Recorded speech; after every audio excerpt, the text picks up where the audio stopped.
Hello friends, welcome to my channel Technical Tech. Friends, आप video full watch करिए, आपके लिए बहुत हेल्पफुल होगा। फ्रेंड्स, जैसा कि आपको पता है, जो थंबनेल में दिखाई दे रहा है, इसरो बार एनपीसीआईएल एएलपी जो है कि प्रीवियस ईयर क्वेश्चन जो है, ये प्रीवियस ईयर जो क्वेश्चन है यहाँ पर और सेलेक्टेड क्वेश्चन है, और फीटर टर्नर और मशीनिस्ट के लिए जो कि सेलेक्टेड क्वेश्चन है। ये क्वेश्चन जो कि हर एक एग्जाम में आते हैं, जैसा कि आपने थंबनेल में देख रहे हैं। और ये जो कि यहाँ लिखा गया है, आज ये क्लास 2 है, आज की डेट की। इसके पहले क्लास 1 हो चुका है। तो जो कैंडिडेट जो है कि स्टूडेंट जो फर्स्ट क्लास ना देखे हों, वो जा करके प्ले लिस्ट में और वीडियो में जो है कि उसमें डिस्क्रिप्शन बॉक्स में लिंक है, उससे आप रीड कर सकते हैं क्लिक करके। और जो है कि इसका पीडीएफ अगर आपको चाहिए तो जो चैनल का टेलीग्राम ग्रुप है उसमें ज्वाइन होकर के आप जो है प्राप्त कर सकते हैं, और व्हाट्सएप ग्रुप है उसमें भी आप प्राप्त कर सकते हैं। तो यहाँ थंबनेल में लिखा है पढ़ो, कहीं से क्वेश्चन आएगा यहीं से। हाँ जी, ये सिलेक्टेड क्वेश्चन है, सही है कि आप कहीं से पढ़ेंगे क्वेश्चन आएगा ही यहीं से। ये जो है कि एएलपी और जो है कि इसरो और डीएमआरसी का जो कि प्रीवियस ईयर क्वेश्चन पेपर है। तो आज क्लास 2 है और क्लास 1 हो चुकी है, जो कि इसमें जो है कि पिछले क्लास की लिंक दी गई है। और इसरो बार्क और एनपीसीआईएल एएलपी में पूछे गए क्वेश्चन हैं, और डीएमआरसी में पूछे गए क्वेश्चन हैं, दिल्ली मेट्रो रेल कॉरपोरेशन की जो कि सिलेक्टेड क्वेश्चन है इसमें। और ये सब हर एक एग्जाम में पूछे जाते हैं क्वेश्चन, उसी क्वेश्चन को जो कि प्रिपरेशन कराया जा रहा है। तो ऐसे ही क्लास आती रहेगी, आप जो कि डेली एक एक क्लास लेते रहिए, और एक एक क्लास डेली 20 क्वेश्चन का होता रहेगा। ठीक, तो चलते हैं क्वेश्चन के ऊपर, समय ज़्यादा ना लेते हुए। तो जैसा कि यहाँ लिखा हुआ है क्वेश्चन पहले में कि एसिटिलीन गैस के सिलेंडर का रंग क्या होता है। एसिटिलीन गैस सिलेंडर का रंग, एसिटिलीन गैस के सिलेंडर का रंग क्या होता है। तो आपको भी पता है, काला तो होता नहीं है, एसिटिलीन सिलेंडर का हरा होता नहीं है, लाल होता है और मैरून होता है। तो इसका ऑप्शन नंबर सी सही है। और पीला भी नहीं होता है, तो ऑप्शन नंबर सी सही है, लाल या तो मैरून। ऑप्शन में क्या रहता है, मैरून। एसिटिलीन क्या है, ठीक। तो और जो काला किसका होता है, काला ऑक्सीजन का होता है। काला यह जो है यह किसका होता है, ऑक्सीजन का होता है, O2 का होता है, ठीक। और इसमें जो पूछा जाता है कि संचित करने के लिए जो एसिटिलीन की जो सिलेंडर होती है उस पर कौन सी थ्रेड कटी होती है। तो एसिटिलीन सिलेंडर पे लेफ्ट हैंड थ्रेड होती है। कौन सी थ्रेड होती है, लेफ्ट हैंड थ्रेड होती है। और जो इसमें संचित करने की भंडारण क्षमता होती है, तो ये जो कि एसिटिलीन की संचित करने की जो क्षमता है 6 मीटर क्यूब होती है। और इसका दाब इसमें कितना होता है, इसमें जो है कि दाब वो आपका 15 से 16 kg पर सेंटीमीटर स्क्वायर होता है, होता है इसमें। और जो है कि ऑक्सीजन में कितना, कौन सी थ्रेड कटी होती है, तो ऑक्सीजन में जो है कि कौन सी कटी होती है, राइट हैंड थ्रेड होती है ऑक्सीजन में। और इसमें कितना दाब होता है, इसमें जो है कि 120 होता है। कितना, 120 से 150 kg होता है प्रति सेंटीमीटर स्क्वायर होता है। कितना होता है, प्रति सेंटीमीटर स्क्वायर होता है इसमें ऑक्सीजन में। और जो है कि इसकी क्षमता ऑक्सीजन कितनी होती है, 7 मीटर क्यूब होती है, 7 मीटर क्यूब होती है, ठीक। तो और जो नीले रंग का सिलेंडर होता है वो किस पर होता है, तो आर्गन पे होता है। किसमें, आर्गन में जो कि पूछा जाता है क्वेश्चन। तो आर्गन में कौन सा होता है, नीले रंग का। कौन सा, नीले रंग का, नीले कलर का होता है, जो कि उस पर पेंट किया होता है आर्गन सिलेंडर पे। तो इतना समझ में आया होगा। अब जो चलते हैं नेक्स्ट क्वेश्चन पे। इसका ऑप्शन नंबर सी सही है, जैसा कि आपने यहाँ देखा अभी। तो इसका सी ऑप्शन सही है। और जो A O2 का है, काला O2 का है, ठीक। और जो है कि नेक्स्ट क्वेश्चन चलते हैं। नेक्स्ट क्वेश्चन में पूछा जा रहा है कि माइक्रोमीटर स्क्रू गेज में रैचेट स्क्रू का उद्देश्य क्या है। माइक्रोमीटर स्क्रू गेज में रैचेट स्क्रू का उद्देश्य क्या है, ये जो है NRSC में पूछा गया है 10/12/2017 को। ए ऑप्शन में दिया गया है आयाम को लॉक करना, बी ऑप्शन में दिया गया है शून्य समायोजन अनुमत करना, सी में दिया गया ब्लो गति लाना, डी में दिया गया उपयुक्त दाब बनाए रखना। इसमें कौन सा सही है। जब जो है कि थिम्बल पर उपयुक्त दाब किसका होता है, तो ये जो है कि उपयुक्त दाब रैचेट स्टॉप का होता है, जिससे जो है कि माप लेते समय त्रुटि ना आए, ठीक। और वो जो है कि उस पर अच्छे से माप लिया जा सके। तो इसका उपयुक्त दाब बनाए रखना जो है कि त्रुटि ना आए, उसको जो है कि रैचेट स्टॉप का प्रयोग किया जाता है। और उसको फिर चट चट की आवाज़ भी आती है ज़्यादा उसको घुमाने के बाद। तो चलते हैं नेक्स्ट क्वेश्चन पे। इसका डी ऑप्शन सही है। तो नेक्स्ट क्वेश्चन पूछा जा रहा है कि आर्क वेल्डिंग के मामले में आंखों का बचाव किसके द्वारा किया जाना चाहिए? तो आर्क वेल्डिंग के मामले में आंखों का बचाव किसके द्वारा किया जाना चाहिए? मास्क के द्वारा, मास्क द्वारा होगा नहीं। सूरज से बचाव का चश्मा, उससे भी नहीं होगा आर्क वेल्डिंग में। गहरा रंग की कांच की स्क्रीन, हाँ ये है, ये हो सकता है। तो ऑप्शन नंबर सी ये जो है कि सही है, ऑप्शन नंबर सी सही है। और साफ कांच ये भी नहीं हो सकता, तो इसका ऑप्शन नंबर सी क्या है? सही है। यह देखिए एनआरएससी से पूछा गया क्वेश्चन है इस डेट में, ठीक। तो अब नेक्स्ट क्वेश्चन चलते हैं। नेक्स्ट क्वेश्चन पूछा जा रहा है कि प्रश्न नंबर 4 में कि 32 डिग्री फ़ारेनहाइट को डिग्री सेल्सियस में बदलिए। यह क्वेश्चन एनआरएससी 10/12/2017 को पूछा गया है। तो 32 डिग्री फ़ारेनहाइट को डिग्री सेल्सियस में, जैसा कि आपको पता है 32 डिग्री बराबर 0 डिग्री सेल्सियस होता है, इसमें डी ऑप्शन सही है, ठीक। और भी इसके फार्मूले होते हैं, C/5 बराबर F-32/9। तो आप जो इसको सॉल्व करेंगे तो यह आ जाएगा फ़ारेनहाइट का मान रखने पे, ठीक, 0 डिग्री आ जाएगा। और नेक्स्ट क्वेश्चन पे पूछा जा रहा है कि 5 नंबर क्वेश्चन में पतली धातु की शीट को काटने के लिए किस टूल का उपयोग किया जाता है? पतली धातु की शीट को काटने के लिए किस टूल का उपयोग किया जाता है? तो यहाँ ए छैनी दिया गया है, बी धज्जी दिया गया है, सी हैक्सा दिया गया है, डी बैंडसा दिया गया है। तो छैनी से तो किसी जाप की धातु को छीलते हैं, स्निप से पतली शीट को काटते हैं, इसका बी ऑप्शन सही है। हैक्सा से जो है ये क्या दिया गया? पतली धातु की शीट को काटने के लिए किस टूल का उपयोग किया है? पतली शीट कहा गया है, तो ये जो कि स्निप होता है, जो धज्जी यहाँ पर लिखा गया ये सही है। हैक्सा से मोटा भी काट सकते हैं, पतला भी काट सकते हैं, और जो है कि ये बहुत ज़्यादा पतला हैक्सा से कटेगा नहीं क्योंकि मुड़ जाएगा, बैंड हो जाएगी वो शीट। और जो है कि ये जो है कि कौन सा सही? बी ऑप्शन इसका सही है। और हैक्सा होगा नहीं। बैंडसा, बैंडसा में पतली धातु की शीट को नहीं काटते हैं, वो उसमें भी बैंड हो सकते हैं। ये भी जो है कि ये ऑप्शन गलत है, और इसका बी ऑप्शन क्या है? सही है। ये देखिए एनआरएससी 10/12/2017 में पूछा गया क्वेश्चन है। तो नेक्स्ट क्वेश्चन चलते हैं। तो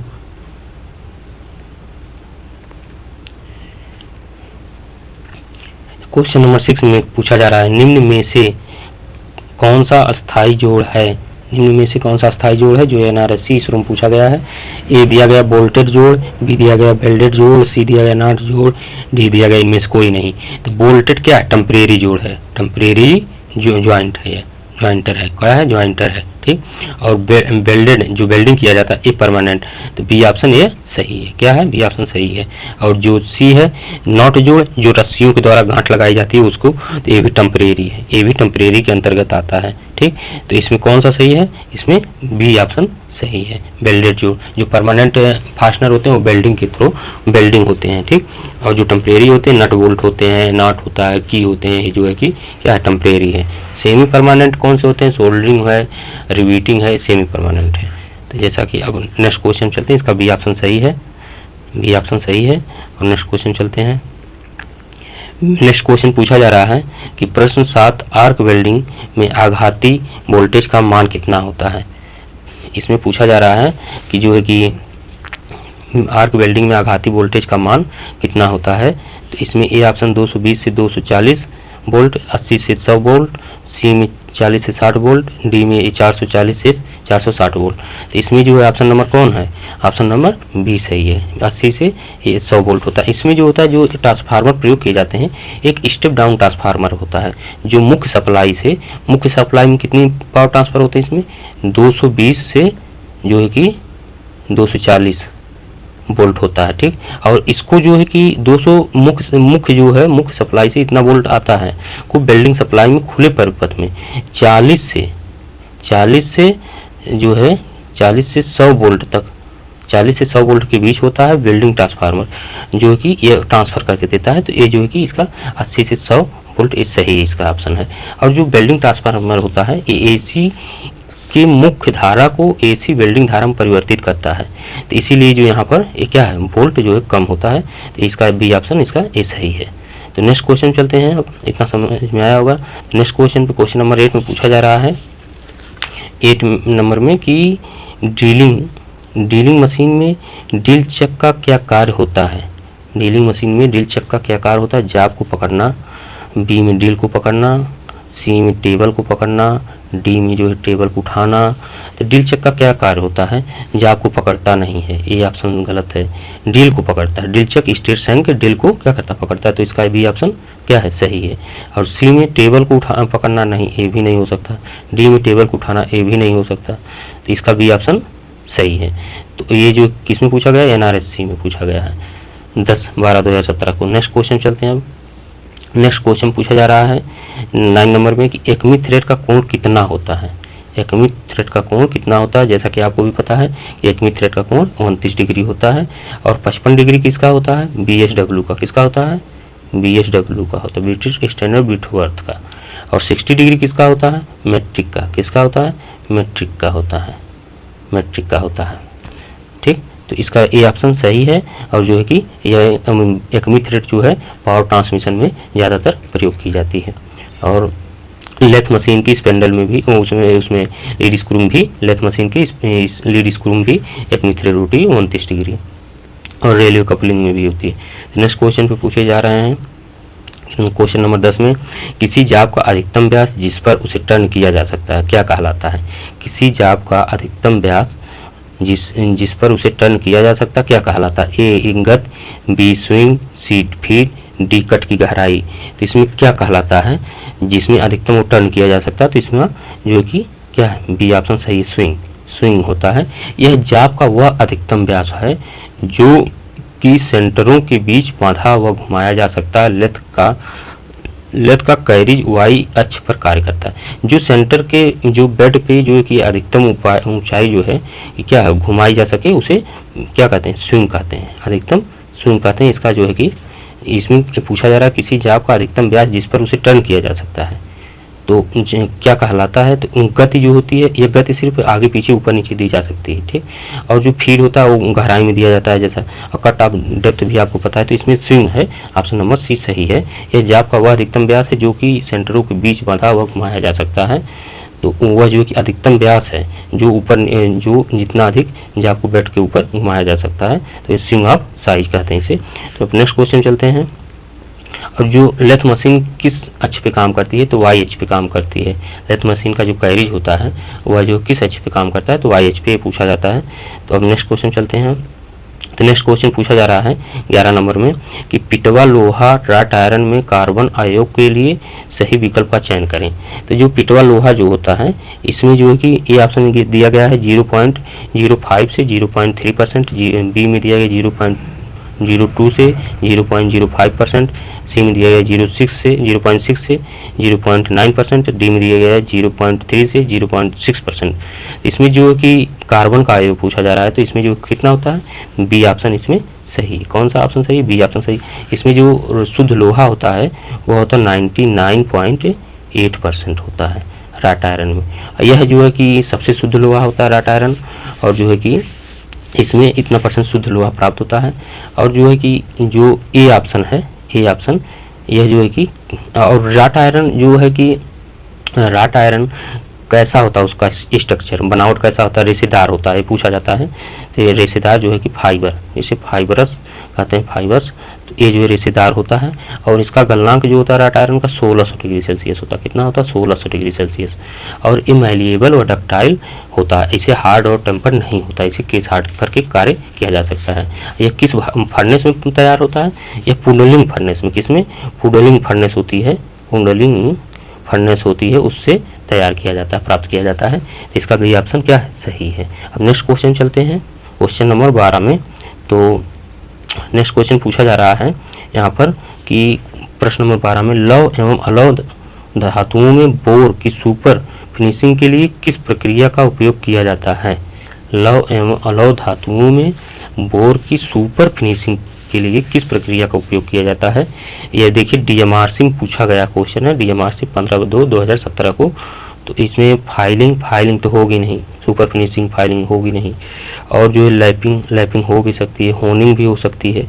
और पेषण पूछा गया, पेषण, तो ग्राइंडर तो ये भी नहीं होगा। तो इसमें बी और सी दे रहा है। ठीक, तो इसमें कौन सा सुपर फिनिशिंग जो है कि इन दोनों ऑप्शन में जो सबसे ज़्यादा उच्च फिनिशिंग हो लौह और अलौह धातुओं में बोर की सुपर फिनिशिंग करने के लिए, तो वह होगी ऑप्शन नंबर सी ही सही। ठीक, और फिनिशिंग के लिए लैपिंग भी प्रयोग करते हैं, लेकिन जो है कि इसमें होल की जो अलौ और अलौ धातुओं की क्या है, होल की सुपर फिनिशिंग के लिए तो इसमें होलिंग सही है। अच्छा, होलिंग अलाउंस कितना होता है, तो होलिंग अलाउंस 0.15 से 0.15 से कितना होता है, 0.06 mm तक होता है, ये इसकी होनिंग अलाउंस दी जाती है। और होनिंग किससे की जाती है, होनिंग स्टोन का प्रयोग करके करते हैं और लुब्रिकेंट का प्रयोग करके करते हैं। तो इसका जो है कि सी ऑप्शन क्या है, सही है। अब नेक्स्ट क्वेश्चन चलते हैं। नेक्स्ट क्वेश्चन पूछा जा रहा है 13 नंबर क्वेश्चन में कि निम्नलिखित में कौन सा एक ठोस लुब्रिकेंट का सर्वोत्तम उदाहरण है, मोबिल ऑयल, ग्रेफाइट, संश्लिष्ट तेल या वसा। ठोस लुब्रिकेंट का सर्वोत्तम उदाहरण है, तो इसमें क्या है, ग्रेफाइट है। ठोस में क्या है, ग्रेफाइट है, बी ऑप्शन इसका सही है। जहां पर तरल अथवा अर्ध स्नेहक दाब या तापमान के कारण ठहर नहीं पाते, तो जैसे ठोस लुब्रिकेंट वही होते हैं जहां पर तरल अथवा अर्ध स्नेहक दाब या तापमान के कारण ठहर नहीं पाते, तो वहां पर कौन सा प्रयोग किया जाता है, ठोस लुब्रिकेंट, उसे ठोस लुब्रिकेंट कहते हैं। तो कौन कौन से होते हैं, ग्रेफाइट हुआ, सबसे अधिक ग्रेफाइट प्रयोग किया जाता है, उसके बाद मोम हुआ, वैक्स हुआ, और जो है कि टैल्क हुआ, ये सब क्या है, ठोस लुब्रिकेंट प्रकार हैं। यहाँ लिख दे रहे हैं हम, जैसे मोम, ग्रेफाइट के बाद मोम है, और जो है कि वैक्स है, वैक्स, और टैल्क है, टैल्क आदि, इन सब का जो है कि प्रयोग किया जाता है ठोस लुब्रिकेंट में, और सबसे ज़्यादा ग्रेफाइट का जो प्रयोग किया जाता है ठोस लुब्रिकेंट में। और जो मोबिल ऑयल है, ये क्या है, खनिज ऑयल के अंतर्गत है, खनिज तेल है। यहाँ ऑयल लिखा हुआ है, ये ठोस हो ही नहीं सकता, तो इसमें क्या है, खनिज ऑयल के अंतर्गत है। और जो है कि सी ऑप्शन है संश्लिष्ट तेल, ये कटिंग ऑयल है, क्या है, कटिंग ऑयल के अंतर्गत है। और जो कि लिक्विड लुब्रिकेशन जो डी वाला है, यह लिक्विड लुब्रिकेशन है, तरल वाला है, जो नंबर 1 का है, इसको लगाकर लुब्रिकेंट करते हैं वसा तेल, तो वह जो है कि ये उसके अंतर्गत आता है। तो इसमें बी ऑप्शन क्या है, सही है। इसमें बी ऑप्शन क्या है, सही है। इसमें कौन सा ऑप्शन सही है, बी ऑप्शन सही है, ग्रेफाइट। हम नेक्स्ट क्वेश्चन चलते हैं। नेक्स्ट क्वेश्चन पूछा जा रहा है कि इनसाइड माइक्रोमीटर का प्रयोग निम्नलिखित में से किस स्तर की सटीकता मापने के लिए किया जाता है। तो ये देखिए दिल्ली मेट्रो में पूछा गया क्वेश्चन है। तो ए ऑप्शन में पूछा जा रहा है ऑप्शन कि 0.02, ये तो वर्नियर कैलिपर का होता है, वर्नियर कैलिपर का लिस्ट काउंट है 0.02 mm, और 0.03 ये तो होता है नहीं किसी भी चीज़ का, 0.04 किसी भी, ये भी नहीं होता है। तो इसमें डी ऑप्शन दिया जा रहा है 0.01 mm, तो ये जो है कि इनसाइड माइक्रोमीटर का है 0.01 mm। अच्छा, ये जो कि 0.01 mm दिया गया लिस्ट काउंट इनसाइड माइक्रोमीटर का, इसे अगर mm में पूछा जाए तो कितना mm है, या कितना है, कितना माइक्रोन है, माइक्रोन पूछा जाए तो ये जो है कि आपका कितना है, 10 माइक्रोन है। कितना है, 10 माइक्रोन है। अगर माइक्रोन में लिस्ट काउंट पूछा जा रहा है तो इसको 10 माइक्रोन का। अब वर्नियर कैलिपर का पूछा जाएगा तो ये कितना माइक्रोन है, ये 20 माइक्रोन है। कितना है, 20 माइक्रोन। और यह जो है कि इनसाइड माइक्रोमीटर जो है, इसका प्रयोग किस लिए करते हैं, तो इसका प्रयोग क्या करते हैं, आंतरिक माप लेने के लिए करते हैं। और वर्नियर कैलिपर का क्या करते हैं प्रयोग, जो है कि ये जो है कि बाहरी, आंतरिक और जो है कि गहराई भी माप सकते हैं वर्नियर कैलिपर से। तो उसका कितने माइक्रोन शुद्धता है, 20 माइक्रोन है, और इसका कितना माइक्रोन शुद्धता है, 10 माइक्रोन है, जो कि 0.01 mm। और स्टील रूल का जो पूछा जाता है कि स्टील रूल का जो कितना लिस्ट काउंट होता है, तो उसका होता है 0.5 mm। कितना होता है, 0.5 mm स्टील रूल का होता है लिस्ट काउंट। ये कितना माइक्रोन होता है, यह जो है कि 500 माइक्रोन होता है। कितना, 500 माइक्रोन होता है। ठीक, तो इतना समझ में आया होगा। अब नेक्स्ट क्वेश्चन चलते हैं। तो नेक्स्ट क्वेश्चन पूछा जा रहा है कि वर्नियर बेवल प्रोटेक्टर का क्या उपयोग है। वर्नियर बेवल प्रोटेक्टर का क्या उपयोग है, व्यास को मापना, बी कोणों को मापना, सी गहराई को मापना, डी लंबाई को मापना। क्या मापना वर्नियर बेवल प्रोटेक्टर से, तो यह जो क्या मापता है, कोणों को मापता है। बी ऑप्शन इसका सही है। और जो है कि यह साधारणतः वर्नियर बेवल प्रोटेक्टर, साधारण जो बेवल प्रोटेक्टर होते हैं उससे 1 डिग्री तक माप सकते हैं। कितना, 1 डिग्री तक। साधारण बेवल प्रोटेक्टर से जो है कितना माप सकते हैं, 1 डिग्री तक। और जो वर्नियर बेवल प्रोटेक्टर है, इससे जो कितना माप सकते हैं, इससे 5 मिनट माप सकते हैं। कितना, 5 मिनट की शुद्धता माप सकते हैं। और जो इसमें व्यास मापना है, ए ऑप्शन में व्यास दिया गया है, तो ए ऑप्शन जो व्यास दिया गया है, यह जो किससे मापा जाता है, ये माइक्रोमीटर से मापा जाता है। किससे, माइक्रोमीटर से, माइक्रोमीटर से मापते हैं, माइक्रोमीटर से इसका प्रयोग करते हैं। और जो सी गहराई मापने के लिए दिया गया है, यह किसका जो कि प्रयोग किया जाता है कि गहराई मापने के लिए, ये जो वर्नियर डेप्थ गेज, किसका, vernier depth gauge, vernier depth gauge का प्रयोग करते हैं। और जो कि लंबाई मापने के लिए वर्नियर कैलिपर का, किसका, वर्नियर कैलिपर का प्रयोग करते हैं। तो इसमें इतना समझ में आया होगा। इसका वर्नियर बेवल प्रोट्रैक्टर का क्या उपयोग है, कोण मापने के लिए। अब वर्नियर बेवल प्रोट्रैक्टर का जो है कि रेस्ट काउंट कितना होता है, इसका 5 मिनट होता है। इतना आपको समझ में आया होगा। अब नेक्स्ट क्वेश्चन चलते हैं। नेक्स्ट क्वेश्चन में क्या पूछा जा रहा है, तो नेक्स्ट क्वेश्चन पूछा जा रहा है कि एनीलिंग का मुख्य उद्देश्य क्या है। एनीलिंग का मुख्य उद्देश्य क्या है, स्टील को नरम करना, कि चुंबकत्व को बढ़ाना, कि भंगुरता को बढ़ाना, कि कठोरता बढ़ाना, क्या है।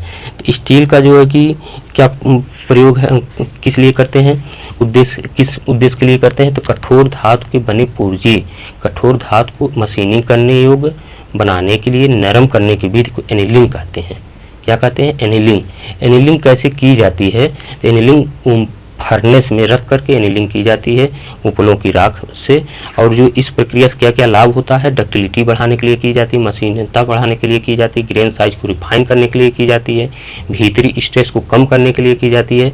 तो इतना इस प्रक्रिया के लिए क्या किया जाता है, जो कि इसमें कौन सा ऑप्शन सही है, स्टील को नरम करने के लिए ये ऑप्शन सही है। डक्टिलिटी बढ़ाने के लिए, मशीनता गुण बढ़ाने के लिए, और ग्रेन साइज को रिफाइन करने के लिए, भीतरी स्ट्रेस को कम करने के लिए की जाती है।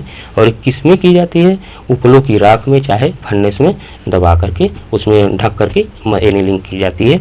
और नॉर्मलाइजिंग जो होती है वो स्थिर हवा में की जाती है, बंद कमरे के टेम्परेचर पे जो की जाती है, क्या, नॉर्मलाइजिंग। और इसमें जो एनीलिंग में जो फर्नेस में रख कर की जाती है उपलों की राख में। तो जैसा कि इसमें ए ऑप्शन सही। अब नेक्स्ट चलते हैं नेक्स्ट क्वेश्चन पे। तो नेक्स्ट क्वेश्चन पूछा जा रहा है कि ढलवा लोहा कास्ट आयरन निम्नलिखित में से किसका उत्पाद है, ओपन हर्थ फर्नेस का, इलेक्ट्रिक आर्क फर्नेस का, इंडक्शन फर्नेस का, कपोला फर्नेस का। इसमें किसका जो है कि उत्पाद है ढलवा लोहा, तो ढलवा लोहा किसका उत्पाद है, कपोला फर्नेस, किसका, कपोला फर्नेस का है। डी ऑप्शन सही है। इसमें जो है कि ढलवा लोहा में कितने % तक कार्बन होते हैं ये भी पूछा जाता है। तो ये जो है कि 4% से 4.5% तक होते हैं। कितने, 4.5% तक कार्बन होते हैं।